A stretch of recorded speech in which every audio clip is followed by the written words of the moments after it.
Hello, Tommy.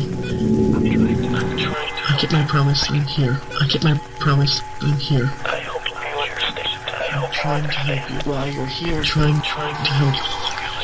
If you'd like to say anything,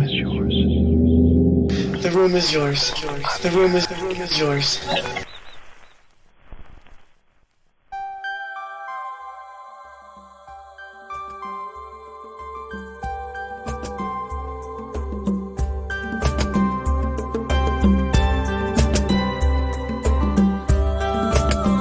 You are now watching Turn to Gold on BB3 TV with your host, the Ghost Boy, Chris Di Cesare.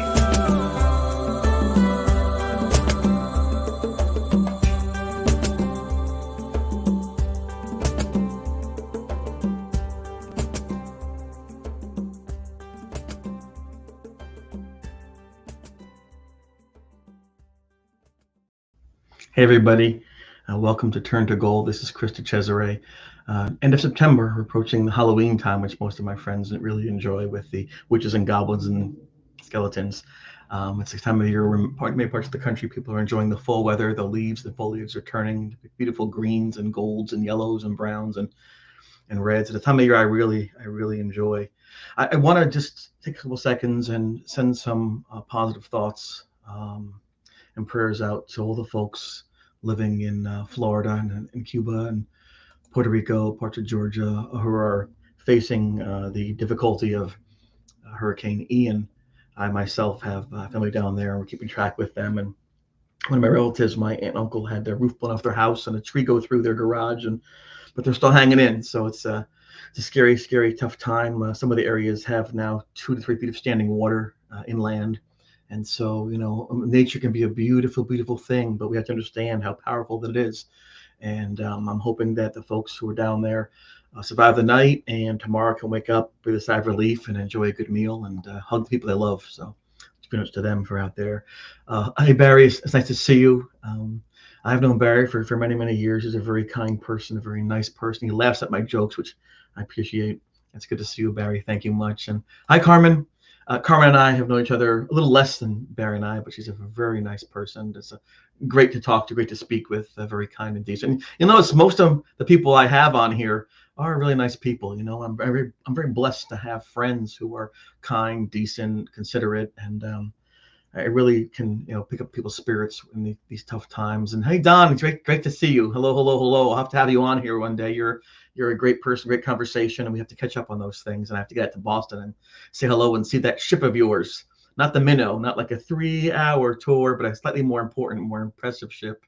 Hi, Vince, out in California. Hope it's not 145 degrees right now out there. I know it gets really hot, and hopefully, I think you live out in like the desert rockland area where they have Gila monsters running around, selling lemonade. I'm not sure if that works that way, but I've heard, I've seen the memes. So hopefully you're okay. And Mara Katria, what a blessing it is to have you as a friend. If you listen to the opening credits, the theme song to Turn to Gold, you'll hear a beautiful, almost angelic voice, and that is Mara Katria's voice. And she's working on completing her first full album. She'll be going on tour in 2023. She knows some pretty cool people, and I get to know her. So thank you very much. And she, of course, says stay gold, and that's my goal. That's my goal. And Patricia, she is in Florida. She's hoping, waiting to see what happens, and hopefully it's not too bad. And I hope that you stay safe out there and stay safe. When we have TV shows, video podcasts, things like this, we create our own little buffer in here, but the outside world still goes on. And I'm hoping that people right now are holding in, hanging in, and let me know if you need anything out there. All right, see what I can do. The history of humanity has been sprinkled now and then with pretty cool twins. Now, a twin, as you probably recognize, are 2 children born at the same time. There have been famous ones, Remus and Romulus, right? They founded Rome and the 7 hills. I think they were Artemis and Apollo. That sounds pretty cool. They've had some wicked fights as kids, though, with the powers they had. I'm not sure if that's Jenna and Barbara Bush, right? They were the twin daughters of George W. Bush. I think number was at 43, right? 43, yes. Zach and Cody, right? Dylan and what's it? Dylan and Cody Sprague, right? And Dylan and Cody Sprague, the two twins, and then of course Mary Kate and Essie Olsen. One of them is Scarlett, which is Wanda now, right? Is that how it works? Yeah, but they're cool twins. They're all right. Tonight I have cooler twins actually. I have the two coolest twins on the planet. Even cooler than Austin Powers twins, Basil. I mean, these are amazing people. I'm so happy. I'm so proud to be able to share them with you. They began to experience things around the age of 4, and most sociologists will tell you, and clinicians will tell you, around the age of 4 is when you begin to understand beyond the self, just not just immediate need like eat, sleep, play, but begin to have memories and form opinions and understand one's place to a small degree in the world around you. You know, do people say you're nice? Do they say you're bad? Do they say you're smart? Do they say you're foolish? How are you defined? And the people around you begin to help you shape who you are. And the people who have you count 1, 2, 3, 4, the people who teach you A, B, C, D, those things that are true also help to create and shape who you are as a person initially. And so, you know, about the age of 4, you begin to think, who am I and what am I doing here? And what am I seeing, hearing, and feeling? And these two lovely women began to see, hear, and feel things that most others didn't. And I like the fact they're together, though, on this, because they can look at each other and go, as opposed to a single person saying, what's happening? And I have to ask them, too, about being a twin, because it seems as though I've read some research on this, that twins sometimes share emotional bonds. Sometimes they understand what that person might be feeling to a degree or thinking. And I want to see if that's true or not. If that's a myth, we'll have to find out.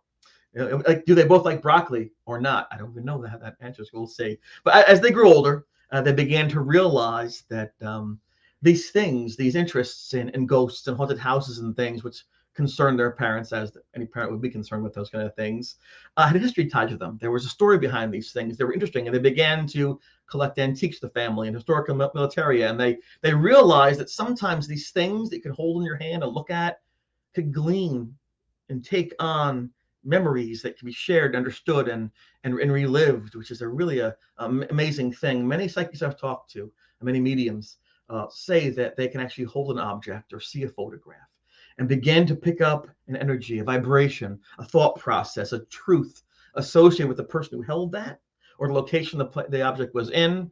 And again, this would be something really interesting for us to talk about in a few moments. You know, years later, not so much for them. They're like, what are they, 9? They're 12 years old. They're young kids compared to me. I'm like 106.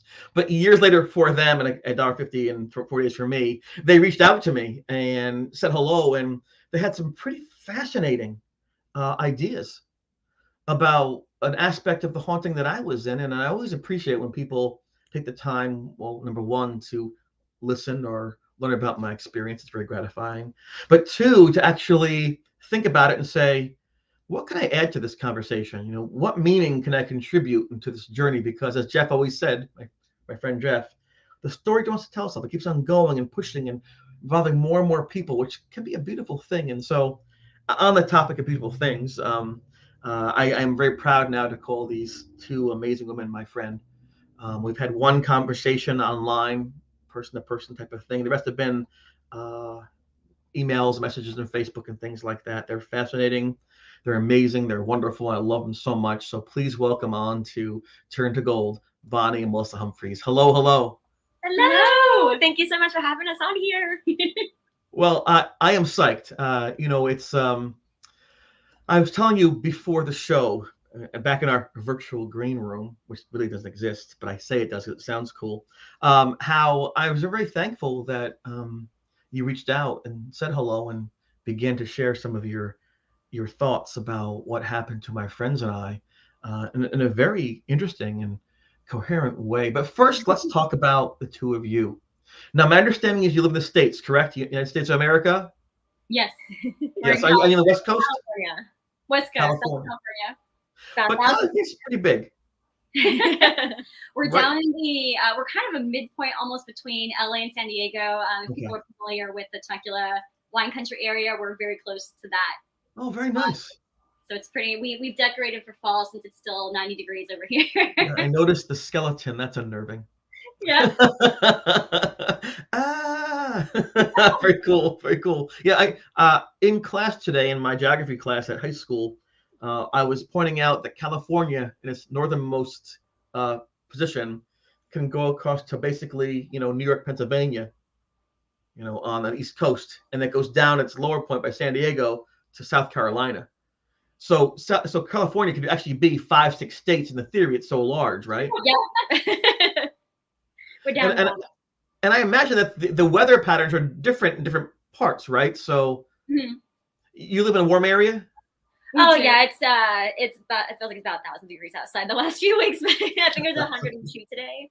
We complain, but at the same time, compared to northeastern weather and the mugginess of summer and how cold it gets in the winter, it's pretty mild over here. Or the hurricanes. Hurricanes, Yeah, exactly. So it's been hot, but Can't complain.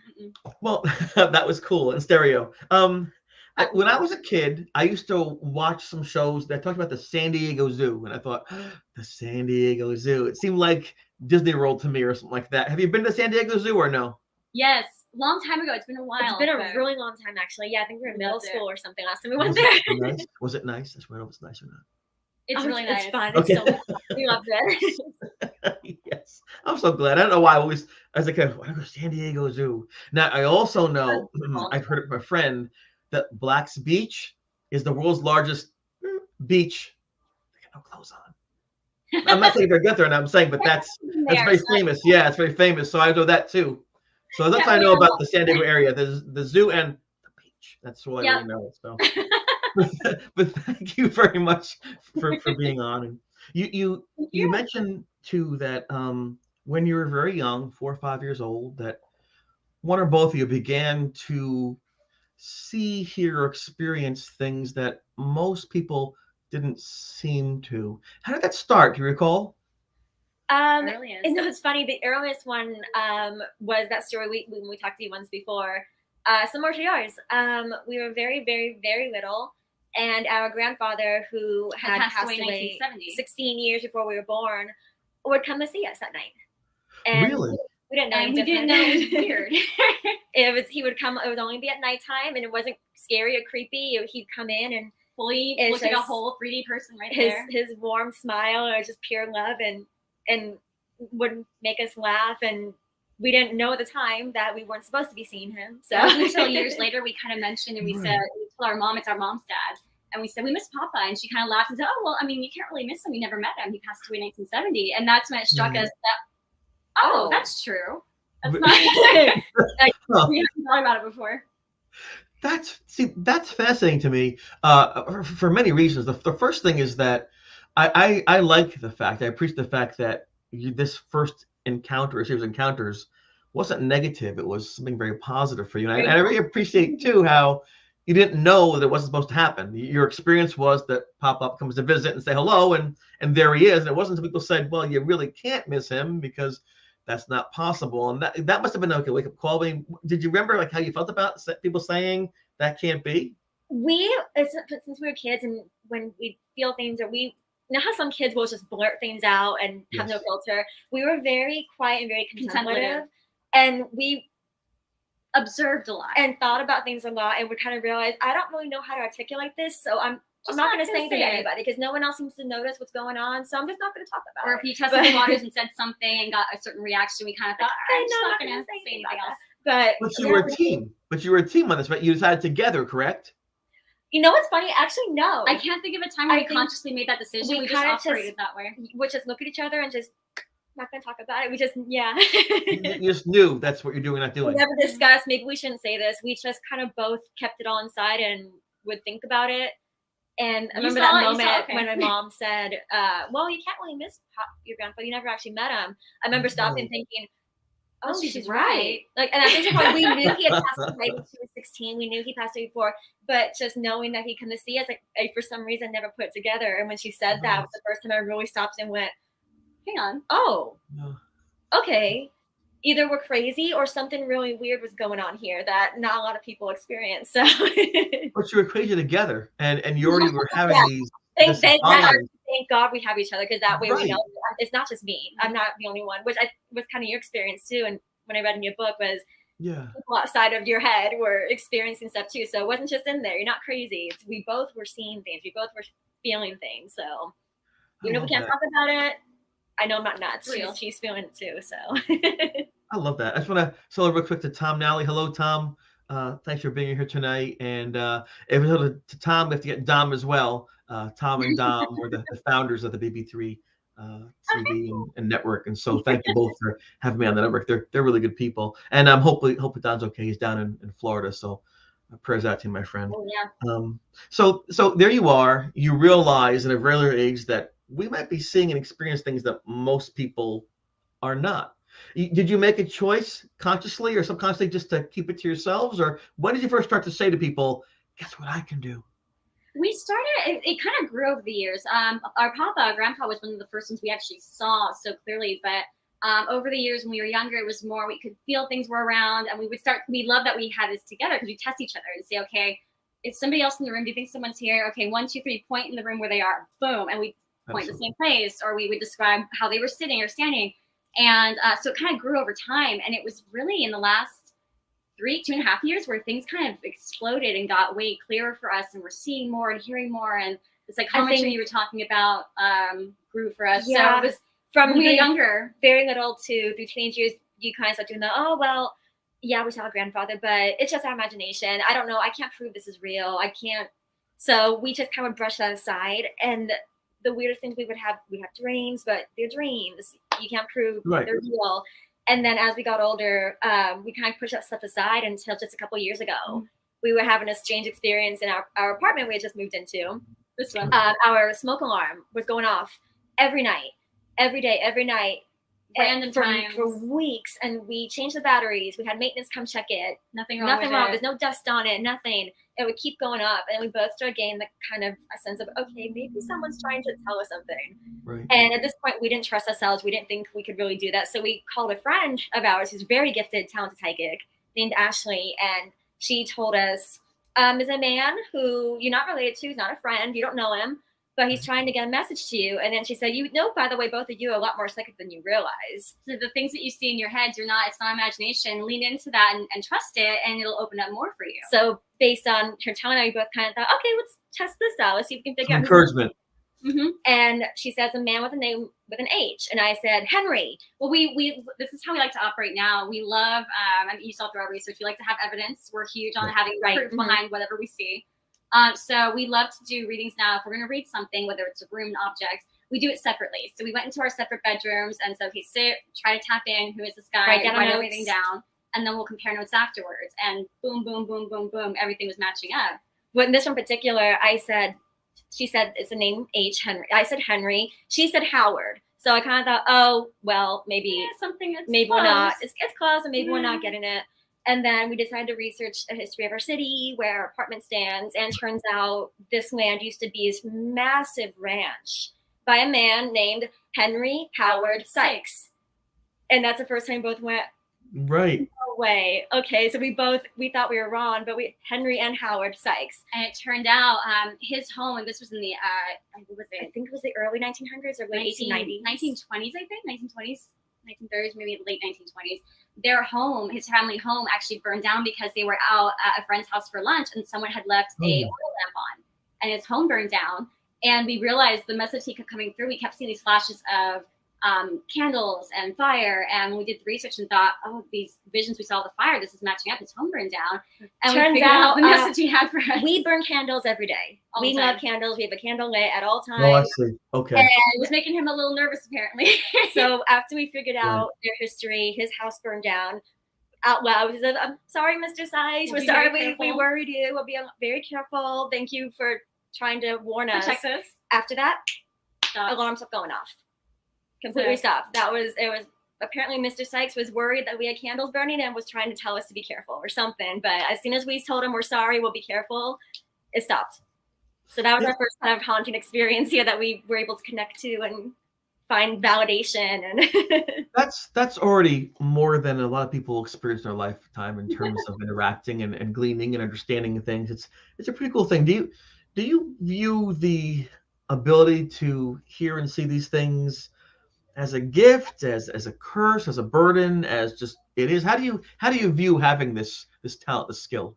100% gift and blessing. It was difficult when we were younger because we didn't know who we could say things to. And with that, we had other experiences that for us, we believe in reincarnation in past lives because we had a lot of experience with what we believe are past life memories. And we were able to also validate.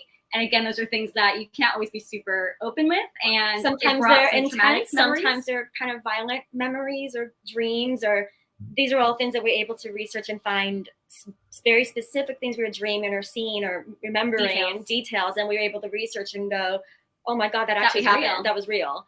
But when we were younger, they were intense, they were scary, they were kind of traumatic or violent sometimes. So that was hard when we were younger. Now that we're in our 30s, we appreciate it. We think it's a blessing.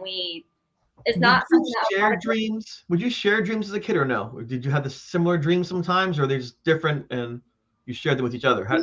When we were kids, same thing. We were both having very weird, very intense dreams for how young we were, but we still never told anybody. We never told each other either. I think we both knew we were having them, but we just never talked to each other about it. I think it might just be the sensitivity to energy thing, but we kind of have this sense of this is something that other people aren't going to understand, or it might get misinterpreted. So maybe keep this to yourself until you can figure out what this is. And as we got older, about teenagers, then we started actually sharing our dreams and our memories that were coming up, and very strange historical moments that we probably shouldn't have been able to know about, but we knew very specific or very intimate details about that we could actually validate. So as we got older, we started sharing everything. And now I think our family's probably sick of it. I think when we talk about 99% of the time is past lives, ghosts, hauntings, all that.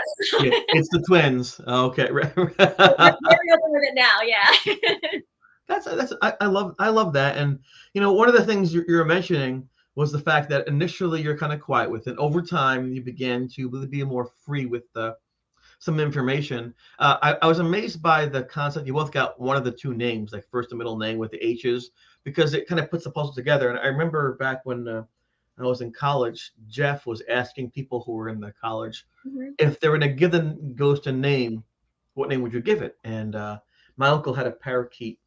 We had a parakeet named Tommy. My uncle, so I called it Tommy. And then Paul said Tommy because of Tommy Knockers, and then someone else said Tommy because of Tommy Can You Hear Me, the song. And so we all said Tommy with different reasons, different rationales and our own. And then one of the things Jeff was most amazed by was the fact that, oh my gosh, independently, for different reasons, they got the same name. And of course, as we found out many years, decades later, it might have very well been a person named Thomas or Tommy who was in that room. And I wonder, do you think that your ability to understand these things, to see, to interpret, do you think it's more genetic or more environmental?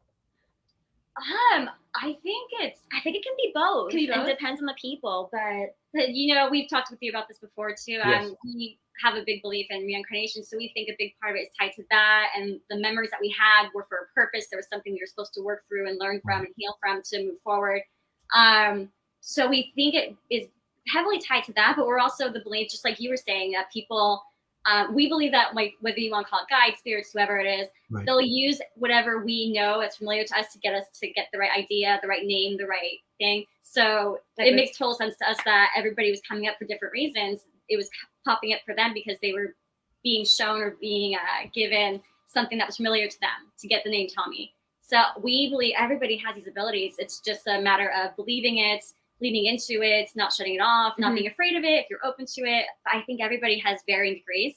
Like any talent, some people might be stronger singers and other people have to work at it a bit more. Or drawing or, But I think anybody really has the ability to do a lot of this, any of this. We're just lucky that most people easier. dismiss it or don't trust themselves or think they're nuts or something. So it just happened a little naturally.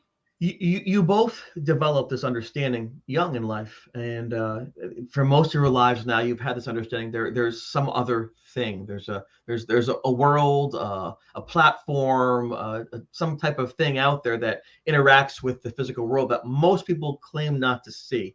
We don't have science books about this. We have chemistry, physics, biology. We don't have textbooks necessarily about the esoteric. It's hard to prove those things, but by what you're saying, you both seem to believe there is something else. There is some type of spirit, some type of order, something out there, right? Absolutely. Everyone has their own interpretation based on their experiences of what they believe. So we would never try to say, oh, this is, we believe in past lives. Not everyone believes in past lives, and that's totally fine, because it answered a lot of questions for us we have since we were 4 years old that we couldn't explain. And all of a sudden everything started clicking. And the way the spirit world works, we have our experiences, but we can't define exactly how it works, who's there, what it looks like, how they come through. We know very little of it. It's just what we've been able to know. We think there's a lot out there, and we all experience it in completely different ways, and they're all completely valid too. I find you both, not that's my call to make, but not trying to be patronizing, but I find you both credible. I find you both honest, and I find you both to be, decent human beings. And so I put great stock in what you say. I do. You're not out there trying to sell a product. You're not trying to make a name for yourselves. You're just sharing with honesty and integrity what you believe based on your experiences. And I tend to put those contributions on a high platform because it's unvarnished. It's not taken over by a profit motive or by any reason to sell something. And I really appreciate you doing that. Thank you. It's a truth, and it's uncommon, which makes it even cooler. But I wonder, do you ever find yourself wanting to share more, wanting to give more information to people? Yes. Now, especially in the last couple of years, yes. It's funny. Even since we were little, she was a little more open and a little more willing to be. I was always afraid. Be open with the weirdness. Yeah, we can't tell people this. They're gonna think we're nuts. We can't. Right. People are gonna think we're crazy. I was She's always more grounded when I'm the why not one. Exactly. Even up to when I first contacted you. I watched you on a couple different podcasts that you were a guest on, and it was clear you're a very open-minded person, very gracious, kind person. So even if you thought we were nuts, you at least wouldn't treat us that way. But I was so to even contact you because the ideas and theories we got based on your story, this is your life, you and your friends too, not just all of you. This is your life, your experience. And to have these random girls from Southern California all of a sudden send you all this information, say, hey, I think we figured something out. That's your story. I've always been afraid. So even she's the one to push me. Just send it. He's not gonna be upset or anything. You're not gonna offend him. Just send it. So after that, I think this is the catalyst. It's helping me not be as afraid to open up more. But we live in a world where some people get upset by what people say. Well, I don't like your opinion, or how did you believe that? So there is always an inherent risk in any communication, whether it be at work, with a relative, a friend, right? And so I get it. There's a risk, especially there's someone you see in a podcast. I'll just write to him. That is a bit awkward at first to think, right? This is your life. Something that was very traumatic at the time, so we didn't want to offend you guys. But again, I find that very admirable. I really do. And when you sent me the information, and let me just give the audience a quick backdrop for this. During the haunting, many things would happen in the room that would manifest this haunting. There'd be images on the wall, shadows on the wall. There'd be whispering voices, Chris. We would see this apparition, things would be tossed around the room with these big breezes. But one of the strangest things is that my alarm clock would be reset. So I'd set it for 7:05, 7:10, and it wouldn't go off. And I'd wake up to the alarm, it'd be 9:16. So that's bizarre. So a couple days later, 9:16. I'm like, I would never set it for them. My class starts at 8:30. I would never do 9:16. And it happened like maybe 4 times where in the morning, woke up 9:16 when the alarm would go off, and I think it meant something. The ghost is saying something, but I'm a teenager. I'm traumatized. I'm trying to understand if I'll live to tomorrow, and I didn't really have the mental acuity. I didn't really have the emotional opportunity to examine it like I wanted to. Jeff recorded these things, and he made note. Careful not to say it's 916. It's 916, and over the years, people have speculated. Generically, maybe it means something. Maybe it's a date, maybe it's some kind of code or symbol. But you and your research, both of you, came up with a fascinating concept, and that 916 does mean something. Do you mind sharing with the viewers what you felt that meant? Sure. How can we explain this? And it's condensed. In a condensed way. Yeah, it's very. There's a lot of information my sister found. So let's start with how you came. Yeah. So I contacted you originally because I had an idea about something that I wanted to get your thoughts on. And the night before, because we haven't talked about this yet, but we both have kind of different strengths, I guess you would say, as far as how we see and feel things. People call them different Claires. Yeah, so and Claire, all that. And then we get different information we can put together, and that's when the puzzle comes together and we can get the whole story. I had read your book, I had watched your TV shows, and I was contacting you, and I was curious if 9/16 over the years made any sense to you, if anything came out of that.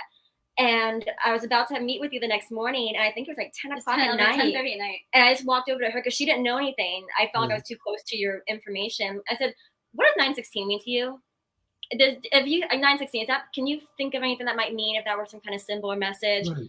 And then over the course of weeks, she uncovered the craziest amount of information that all connects and ties together with Lieutenant Thomas Boyd and Freemasons, and it blew my mind how much she put together. So I'll let you talk about the way that night. 1 second. So just in case you don't know out there, the belief now is that Thomas Boyd was the actual person who haunted my room, who was killed not too far from the college during Sullivan's crusade into Western New York. So when we talk about Thomas Boyd, it's an actual person who lived and who died not too far from the college. So pick it up from there, yes. So that night when she came and asked me, I knew basics. I had seen your story on a TV show before. I knew that we believed it was Lieutenant Thomas Boyd who was doing the haunting. And I knew enough about his story that he had been captured by the British. Right. And gave some kind of a symbol sign that was secret, known only to Masons, but he was promised protection, and then winds up being very brutally, horribly killed and afterwards. But that's all I knew. So immediately, and this is where I came to you originally just with the research, because I hadn't been open yet about psychic visions. We didn't really know how to come across with that, because if it's a vision, that's awesome. It helped to guide me. But ultimately, I need evidence. If you can't prove it, then how do you explain that? I feel that. Right. Here's your story. I feel that. It's like, right. So immediately, the first thing I just kept having this flash. And whenever we tried to read things, if I tried to dismiss something or think, I'm not really sure what that is, and I get rid of it, it keeps repeating in my head on a loop. And I kept seeing this just flash of a couple moments of seeing a person from behind, brown, dirty hair, and he's being let out into a field, and he has his arms like this, very kind of goalposts, but the hands are very strong like this. And from behind, he's doing this, and he keeps hitting it really, really hard, very emphatically. And at first, I didn't really think anything much of it, other than it looks like somebody's at gunpoint, or there's a weapon and they're being let out somewhere. But that's what I kept seeing and thinking, okay, it has to do with it, that moment when he gave the symbol, the sign. And so I thought, okay, well, I know he gave some kind of a sign that was Masonic sign. I started researching, and I was more so looking at, I tried the same thing. I looked for dates, birthdays. Did anything happen because this happened on September 13th, 1779? I thought, did something important happen on September 16th? Was he found? No, he was found the next day, so it wasn't the 16th. Right. And I was thinking, okay, I know he's a Mason. I know Masons, for them, the numbers are very sacred. Geometry, all that's very sacred. And there's a lot of esoteric belief behind it as well. So I looked up, I started looking up the numbers. And I sent that information to you. I thought, okay, I think I found Pythagorean theorem, 9, 16, 25. Right. The right angle. Exactly. And the belief in, they have these sayings where it's, you meet upon the level, part upon the square. And this whole thing about square, his arms were square, something, okay, that could be something. And as I'm doing the research, I randomly come across an image. It's a kind of a hand-drawn image that was published in the book in the 1800s of what they call the Masonic Grand Hailing Sign of Distress, where the person stands like this. And that blew my mind. I saw that image where they stand very straight, arms like this, hands, palms, blades. And my eyes got wide. I'm like, Melissa, you won't believe this. Look what that would match what their attending was, correct? In other words, that sign would be appropriate in that moment. Mm-hmm. It matched what I had seen initially in the vision. So I thought, okay, I'm on the right track, because if this is what the actual symbol is that Tommy Boyd gave that day that he was captured, this is the grand, hailing sign of distress. Maybe what I saw was real. So I kept doing the research, and I tried to condense it because there's so much information she found. Well, over time, I came to realize after I was doing the research, I read all the same information. I know everything that what happened to him. There's lots of detailed accounts of what happened to him. Some people witnessed it. Others who came across the bodies of Boyd and Parker the next day described what was done. So there's a lot of detail what happened to them. And I suddenly realized as I was researching it that The part I was seeing, it wasn't the moment that he was being captured and he first gave the symbol and then was promised protection because another Mason would recognize the symbol. Right. This was the moment he was being betrayed. He had given the Masonic sign. Another Mason, Chief Brandt, had Seneca, who was working with the British, had promised him protection as a Mason to Mason. And Brandt winds up being called off on different duty or business, and he winds up being killed. So at some point there was a betrayal or someone went against the promise of protection. And then I realized the moment that I was seeing flashing over and over and over wasn't the moment he was captured. It's the moment he was being taken out because he's being led out into this field. There's a tree, and he's so emphatically hitting this, and the energy behind it just felt like it was supposed to be a reminder. I was promised protection. I was promised protection. Right. And that's where I realized, okay, so this 916 has to do with that moment, the moment he was betrayed. There's something more there. And I can cut in real quick. Interestingly enough, when she started researching this, she started seeing 916 on her clock everywhere. She would have stopwatches. She's a teacher. She would have stopwatches for class, freeze on 916. Every time she looked at the clock, which people could dismiss, but every time she looked at the clock, 916. She'd buy something for food, 916. Her stopwatch kept stopping randomly on 916. All these signs are saying you're on the right track. Exactly. Yeah, so you're on the right track. Maybe there's more information that she needs to find. The big mind-blowing moment for me was when I continued doing the research and I came across a description of these Masonic oaths that they would take. It was a ritual. Technically, it wasn't supposed to be public, but a man in the 1800s who was disgraced, kicked out of the Freemasons, decided to be a little snarky about it, I guess. He published the rituals to get back at them. And I found an online archive that had his book, and that's actually where the image I found that was hand drawn, that image came from his book as well. Yeah. And as I'm reading through the oaths, I'm thinking, okay, I know they were Masons. I came across the background story of their figure, Hiram Abiff, and I start seeing similarities. And then as I read this one particular ritual that they perform, one by one after another, I'm assuming it's meant more to be symbolic, but they make oaths about you don't betray Masons. You don't give away the secrets. If you give away secrets, this should be done to me. If I do this, this should be done to me. If I betray another Mason, this should be done to me. And one by one, everything matched what was done to Thomas Boyd. And it also backed up because it was a Mason situation. Sergeant Parker was also captured and he was also killed, but he wasn't treated the same way. Right. Much quicker. He was killed right away. And when I researched Lieutenant Thomas Boyd, but Lieutenant Thomas Boyd was a Mason and he was treated very differently. And as I started matching those things up, it suddenly dawned on me that what happened to him, it wasn't just him being randomly. So the Native Americans are largely blamed for what was done to Thomas Boyd, that he was turned over to the Native Americans and they tortured him. But everything matched the Masonic oaths of if you betrayed the Mason Brotherhood, this should happen to you. One by one, everything.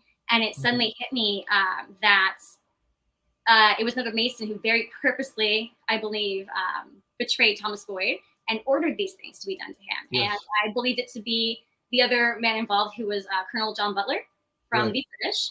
But of course, this is a man's life. If I'm going to start trying to come out and accuse this man of these horrible things or ordering to murder somebody in this way, I need to be right. So I did a bunch more research, wanting to make sure I know about John Butler's character. What was he like? Does this match up?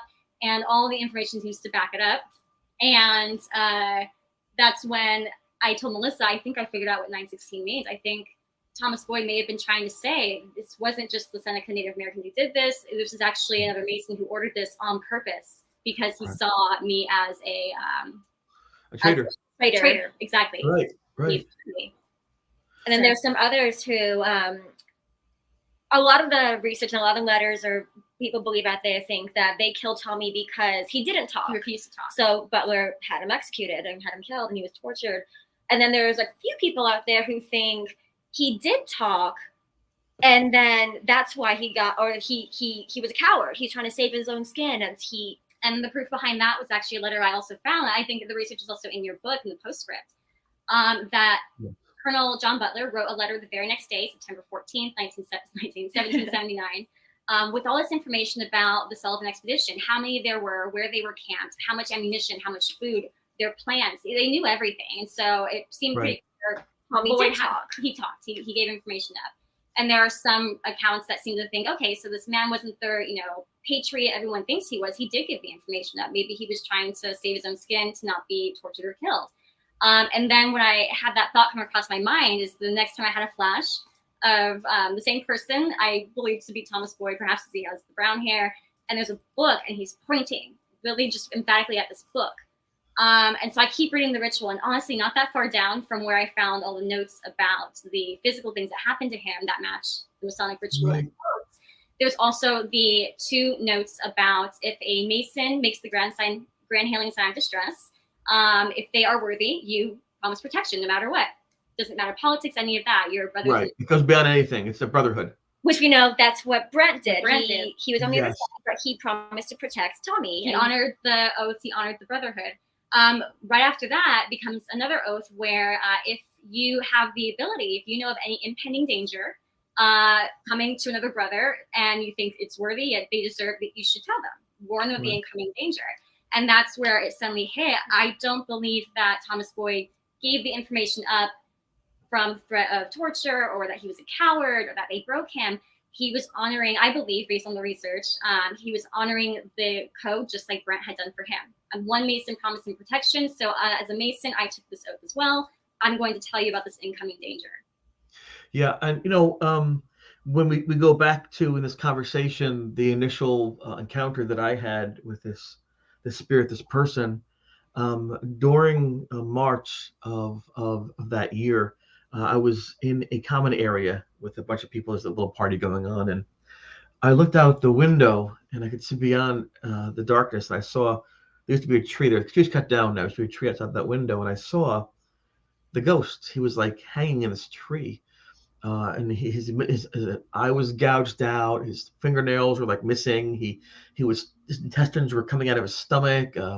He was just cut up in so many bad places, and I remember my reaction was one of revulsion and horror. And I said, this thing is evil. Why would it show me this? Why would it try to frighten me this way? Yeah. Interesting enough, now that we have the perspective of 25 years, 30 years in the rearview mirror, it seemed as though he was showing me what happened to him, who he was. And when I finally got the courage to speak with him about a month later, he said, I made a mistake. There's so much pain. And so, unfortunately, it wasn't a movie that I lived through. It wasn't like scripted by Hollywood where, everything works out fine at the end and we ride off on our horse to the sunset with a too cool song, I was not prepared. I wasn't equipped. I wasn't understanding what was going on around me. I was trying to survive this swirling whirlwind. And so a lot of things that I think a more seasoned person, a more mature person would have captured, I missed. And maybe that's supposed to happen that way for growth. Maybe that's the way life works. But when you're sharing this information with me, it really matches up what I was seeing, but I didn't know what it was that I was seeing, what I was hearing, but didn't know what it was that I was hearing. And the one thing that this ghost told me that was very, very clear, that was decisive and minute in its scope, was that he said that he was from Danville. And at the time, I thought he meant Dansville with an S, which is down the road, and maybe some kid committed suicide under pressure. But it turns out that Thomas Boyd lived in Danville, Pennsylvania. And so I think it's fascinating that, all these years later, we're still learning about an incident. Now, I don't know if that's one of those things where is it worthy of our time and effort? Is it something that should be done, or should we celebrate that? Because right now, people are dying of cancer. There's these storms going on, but yet there seems to be something interesting about what happened back in Geneseo, something that well beyond me, something that seems significant. And, as you mentioned, when Washington and the generals heard what happened, that's done. Burn everything down.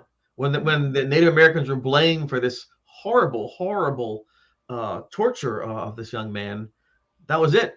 And then the Trail of Tears up to Fort Niagara, the Native Americans dying and freezing in the tundra, the mothers and the Native Americans telling their kids not to cry because George Washington will hear you and come kill you and things. So it's so powerful to think that one person and what happened to that one person, whether it was the betrayal, whether it was the confusion, changed history. And it's weird to me to think now that, I didn't know this at the time, but it was my ancestors, my mom's side, Anna Bernard Hubley, who found his body, That's who incredible. buried his body on the 17th. So it's just so amazing to see. And you're talking about reincarnation. People talk about familial vibrations. People talk about energies. People talk about different dimensions and paradigms, right?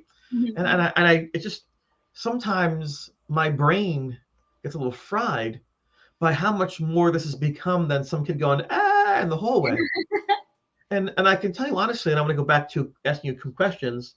From 1985, the moment that haunting began in February, up until around 2010, when I finally just said something, I just held it inside me. Every detail, every thought, every sound, every feeling, every sound. I kept it. I didn't know what it meant, but I knew it had to be shared someday. And I remember I wouldn't cross the street too fast because if I get hit by a car, no one would know. It seemed to me it was more important than me or my own self, well-being. It's just this needs to be shared in some way. And maybe that's Thomas Boyd's spirit causing this to occur. Maybe it's some kind of cosmic or some kind of amazing consciousness saying, let people know these things can happen. And it's just been really amazing to see how many people have been intrigued by these events that for a young kid were just so traumatizing. And I want to thank you from the bottom of my heart that you would both take the time to even consider trying to shed some light on what had happened. And I wonder, how do you feel? I mean, do you feel any sense of satisfaction from having some of these things shared, or do you think, not a big deal? I think so. It's we talked earlier about how we read objects and things like that, and one of the things that we've come to realize is that when these people come through, these are human beings, and what Tommy Boy went through was very real. It's not just a history book, and they want their stories to be told correctly. If there's something wrong and they come through, they want their story to be told the right way. They want their name to be cleared. So if Boyd, even by just a few people in a couple articles, is being looked at as a possible coward for sharing this military information, he would probably would want his name cleared if that wasn't the case. So it's straight, trying to be honorable Mason and rather than a coward. And it's human stories. We love history, anthropology, cultures, and even though this happened so long ago, these people's stories have impacts and they lived. So to be able to even possibly, and it clearly impacted your life in 1985. So it's still here, still people even hundreds of years later. And your story, like you said, goes so beyond even. It's not just, I think, about, obviously it's huge if this is Thomas Boyd trying to come through to share his story. Right. But it's bigger than that. There's so many people that you've touched and have felt comfortable coming forward about their experiences. And I think it's so much bigger than any of us could have ever imagined a situation like this to be. Well, I thank you.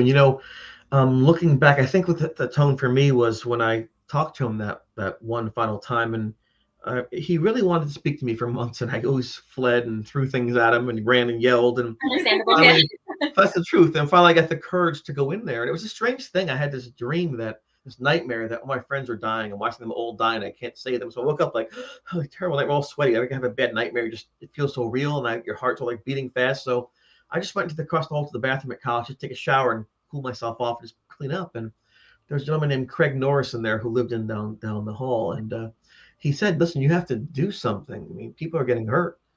Things aren't ending. And eventually his roommate would commit suicide, And so it was a tough time. And he challenged me to go in there and say something, not hide behind other people or anything.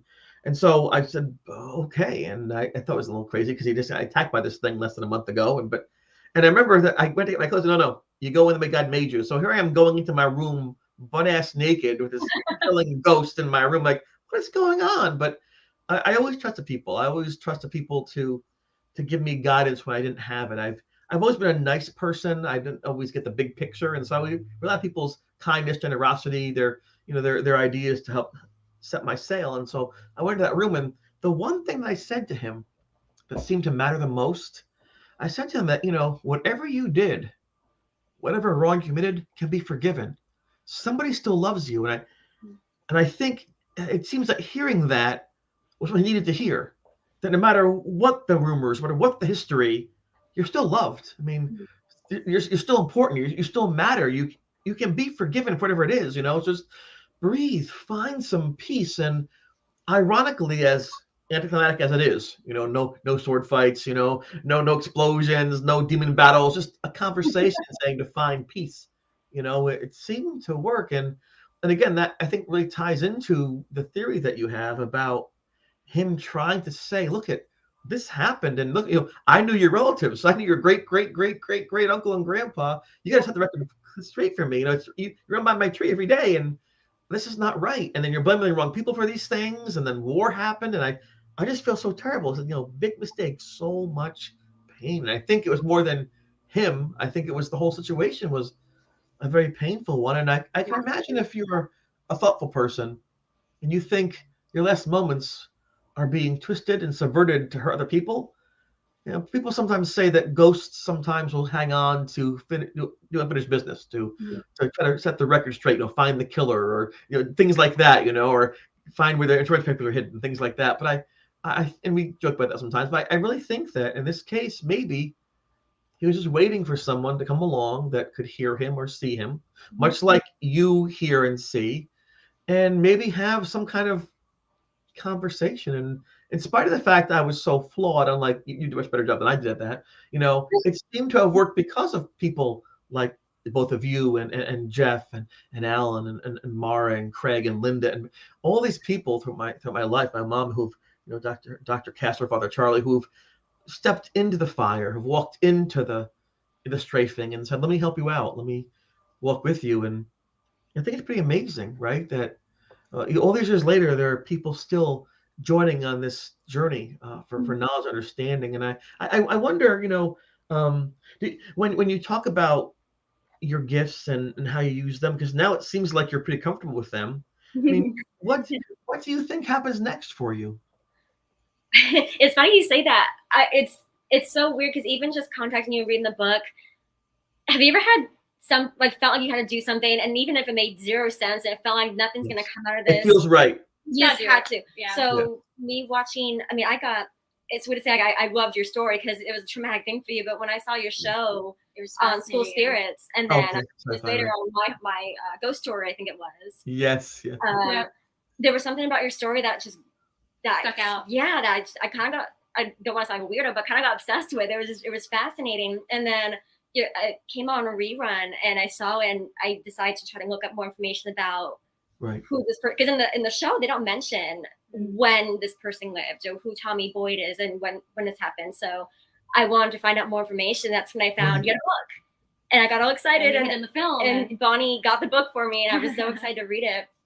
And I can't tell you why I felt like I had to. I was just so, I don't know why. It was a weird connection that I had with it. I'm not trying to insert myself into your story or anything, but. No, please. It's welcome. There's something about your story that I was so interested in. And then with the ghost photo, the skeleton thing that you saw, and then my idea, I just happened to, for anyone who hasn't seen it, it's the photo of his skeleton photo, the famous ghost photo. Yes. Yeah. When I saw it on TV, they didn't mention who the person might be. And I just happened to think, oh, it's weird. Look at that. Kind of looked like a Revolutionary War uniform, like an officer's uniform. And I mentioned it to her. And that was it. I thought, how weird is that? Because we're really into Revolutionary War history. So, yep, there it is. So the lines, it looks like a skeleton. It looks like a pelvis. But when I saw it, because we're so into the Revolutionary War, right? I just thought, how funny. It kind of looks like the stripes. With the buttons going, yes. And you said the image, I thought, that does look like that. And I remember when I first saw the ghost, I told Jeff it looked like a young man or young boy who was dressed in odd clothes. I couldn't explain them. It didn't match what I knew. Like I said, kind of like jeans, but not jeans, but not a sweatshirt. So we tried to guess what it'd be. I had no clue because I never saw clothes like that in my life. That's what the situation was. And it's interesting that the way I saw him like that in the uniform as you were envisioning him is different than the photograph when it came out, which was just the skeleton, but the same patterns, which I found fascinating. And then at the end, which is odd too, I think he was trying to help me out a lot. When I went to the room, he also had no clothes at the end. He was just the same thing as I was, no clothes. Like, what? So I really think, looking back, when I put the horror and the fear aside, he was trying his best to say, come on, you got this. I'm trying to speak to you, just like, again, this, right? Just come on, listen to me. Which is why that film that was produced by Bill Edwards and directed by Mark Catria, it's called Please Talk With Me.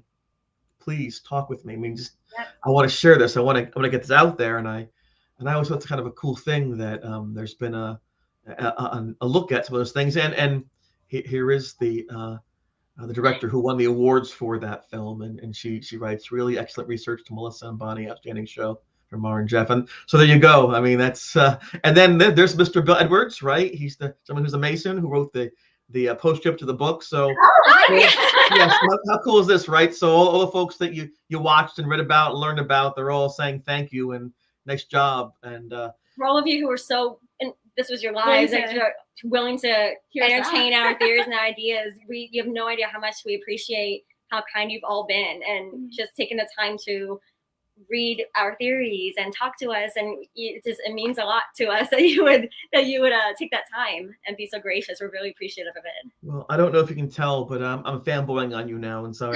I really do appreciate both of you. I hope that the show ends in a few minutes, unfortunately, but I hope that we can stay in contact. I hope that we can still discuss things. I'm hoping that if more information comes up in the future, you may be able to come out again in the future and talk about those things. That'd be amazing. That'd be great. Yeah, I'm sure there's a few more things that'll pop up that we'll contact you about. And hey, get your thoughts on that too.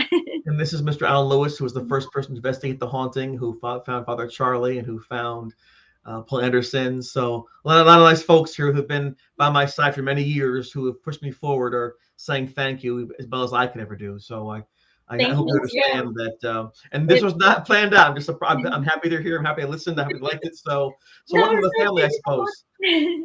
Thank you so much, Mara, Jeff, Alan, Bill, everybody. Thank you so much for listening to us. Yeah, and for appreciating the ideas and theories we had, and it means a lot to us. It really does. It even just makes a little bit of sense that it was worth it. Just it was amazing. It really was, and I thank you for being brave. This is the first time you shared these thoughts, right, with an audience openly. Yeah. Our family and close friends are starting to hear it now, but we've never told anybody else about it before. So you're kind of the first person outside of our more immediate people and friends that we've ever told, hey, we have psychic visions, by the way. So we see ghosts. Well, I appreciate it. I really do. And I want to thank you both for being on. It looks like we're down to our final minute. And I always tell the folks, as you know, I always say, if it's true and it helps, say it. And tonight, what you shared was beautiful and true when you said it. And I appreciate that. I hope that the folks out there listening, watching live now or later on when they stream it later on, will find the same value I did in what you've done and how great people you are, So I want to thank you both for being on Turn to Gold. I really mean it. Anything you want to say before we go? Just can't thank you guys. Yeah, thank you so much. It means a lot to us. It was my pleasure. My pleasure. Ladies and gentlemen, I want to thank you for tuning in. I want to thank my amazing guests, and it's time for us to sign off, and we're going to do the same outro we do, the beautiful, beautiful sounds of Ms. Mara Katria. Here we go. Thank you much. Stay safe and be well.